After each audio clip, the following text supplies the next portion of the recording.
Hello दोस्तों, नमस्कार। दोस्तों, आज हम लोग पढ़ने वाले हैं यूपी बोर्ड का समांतर माध्य चल रहा है, जो कि 5.2 खत्म हो गया है, 5.3 की तरफ बढ़ रहे हैं। और जिसमें हम लोग अब तक पढ़े थे कि समांतर श्रेणी के यन पद या यनवा पद।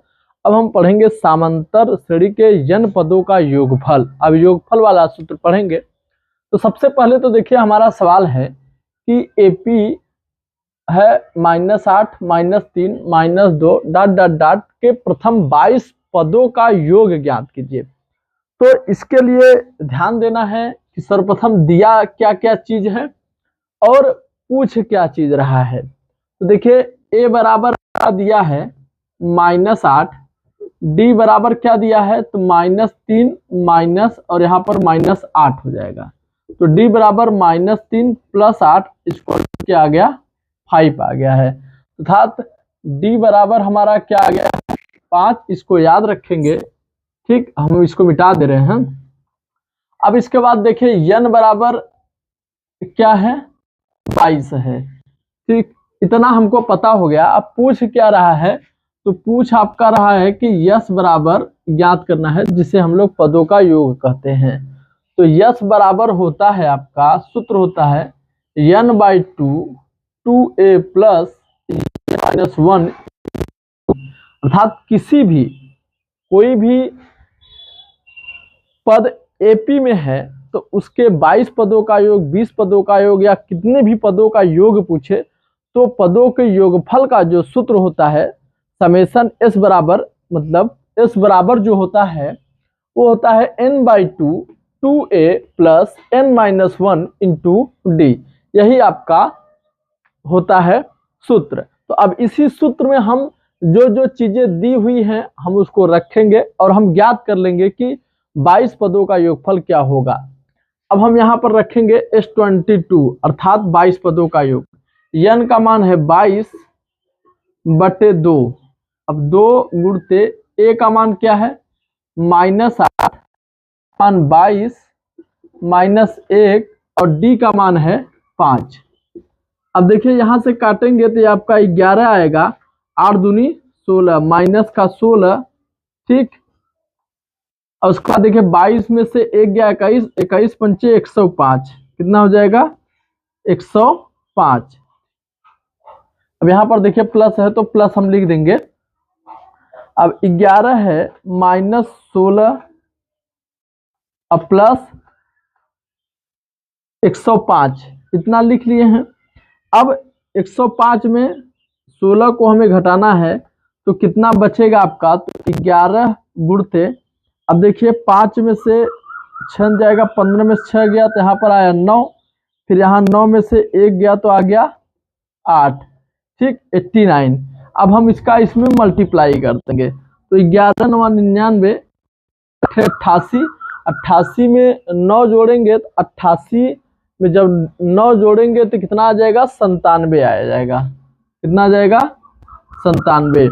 तो जो शुरू के 22 पदों का योग आपसे पूछ रहा था तो वो कितना होगा, वो होगा 997 और हम इसी विधि से लगाते हैं। तो चलिए हम अगले सवाल की तरफ चलते हैं। देखिए, हमारा सवाल है अगला कि एपी के 14 पदों का योग 1050 है तथा प्रथम पद 10 हो तो 20वां पद ज्ञात कीजिए।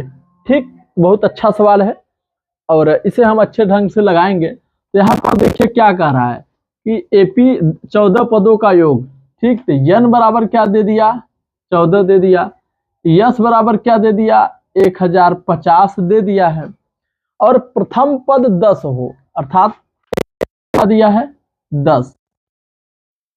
अर्थात टी यनवा मतलब यनवा पद अर्थात टी आपसे पूछ है, तो यही दिया हुआ है। सबसे पहले यश वाले संबंध से हमें क्या ज्ञात करना है तो हमें सबसे पहले डी ज्ञात करना होगा, तब हम आगे लगा पाएंगे।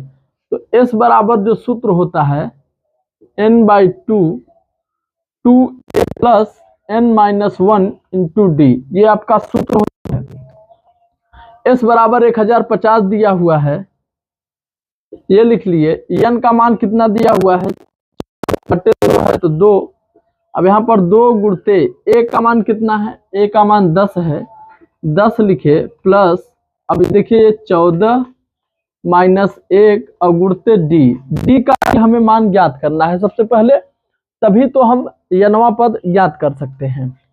अब यहाँ से काटे 2 सत्ते 14, तो 1050 बराबर 7। अब यहाँ पर 10 दूना 20 प्लस, अब देखते हैं कि क्या ये 7 से कटेगा, तो 7 1 का 7 बचा 3, 7 पचे 35, 150 ये आ गया प्लस 13d। अब 150 में 20 घटा देंगे, इधर लाएंगे, कितना आ जाएगा 130 बराबर 13d, 13 दहम्मा 130 अर्थात d बराबर क्या आ गया आपका 10 आ गया है। जब आपका d का मान पता चल गया है तो यनवा पद ज्ञात करने में आपको कोई भी दिक्कत नहीं होना चाहिए, अर्थात यनवा पद बराबर होता है a plus n-1 into D. तो कौन सा पद कह रहा है 20वां पद, तो T20 लिख देंगे, a प्लस सॉरी a का मान क्या है, a का मान 10 है, 10 प्लस, अब देखिए 20 में से 1 घटाएंगे तो डायरेक्ट लिख दीजिए 19, क्योंकि इतना आप पहले से भी करते आ रहे हैं। यहाँ पर हमने 10 लिखा प्लस 19 गुणते का मान भी 10 है, तो 10 प्लस 19 दहम्मा 190, तो करेंगे तो क्या आ जाएगा 200।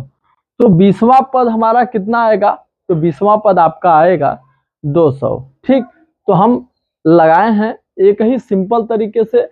सबसे पहले s वाला फॉर्मेट से हम लगाएंगे, s बराबर n/2 2a plus n-1 into D से यहाँ। और सबसे पहले कोई भी सवाल आपको लगाना हो तो क्या करिए, इसमें क्या क्या चीजें दी हुई है उसको आप लिख लीजिए, उसको लिखने के बाद क्या चीजें हमसे पूछ रहा है उसको लिख लीजिए। फिर देखिए कि जो जो चीजें दी हुई है और जो एक आध चीजें पूछ रही है क्या उसमें कोई संबंध बन सकता है, उससे संबंधित कोई सूत्र है, यदि है तो उस सूत्र को लिखिए और जो मान दिया है उसमें रखते चले जाइए। बड़े आसानी से जो चीज पूछ रहा है उसे आप निकाल लेंगे। तो दोस्तों मिलते हैं हम अगले क्लास में। वीडियो को ज्यादा से ज्यादा अपने दोस्तों तक शेयर करिए और बने रहिए आपने इस YouTube चैनल पर। टाइम से मिलते हैं अगले क्लास में।